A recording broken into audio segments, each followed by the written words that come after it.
A judge has denied a motion to dismiss a grand jury indictment for the man accused of killing 4 University of Idaho students. Today, Bryan Kohberger's defense attorneys argued the grand jury who indicted him was misled. King 5's Sebastian Robertson joining us live in Moscow, Idaho, with what happened in court today. Sebastian. Hi, Joyce. Bryan Kohberger has been in jail for 10 months, and things have really slowed down as he and his team have waived the right to a speedy trial. And today we saw 2 attempts, one behind closed doors, the other out in public, to try and get his indictment, his murder charges, thrown out altogether.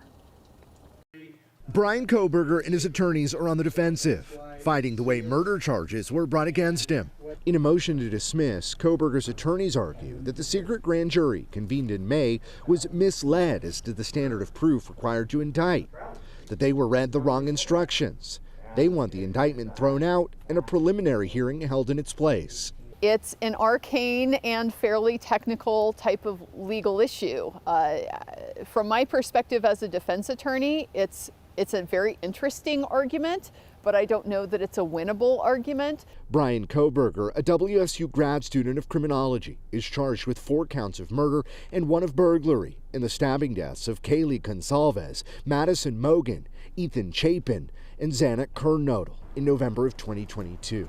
Investigators tying Kohberger to the scene through DNA evidence found on a knife sheath. Bryan, what you doing? Kohberger was arrested by federal law enforcement outside his family's home in Pennsylvania, 47 days after the 4 University of Idaho students were found dead. In court, Kohberger's attorneys challenging the way those charges were brought forward. The judge calling the argument creative, but did not see merit. I am constrained by what I believe is settled law in Idaho. I may be wrong. But this is certainly an issue that you would have to bring up with a higher court.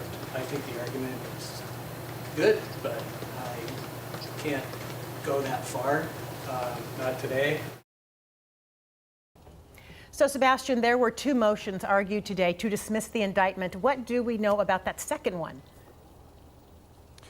Well, that first motion, the second one, the one that I didn't just mention in the story, that one was behind closed doors. It also involved the grand jury proceeding, an attempt to throw out that indictment. The defense essentially making pretty bold claims, claiming prosecutorial misconduct and saying that it was a biased grand jury. But because there were specific claims made against the grand jury, a process that is secretive, the judge said it would not be appropriate to have cameras in there.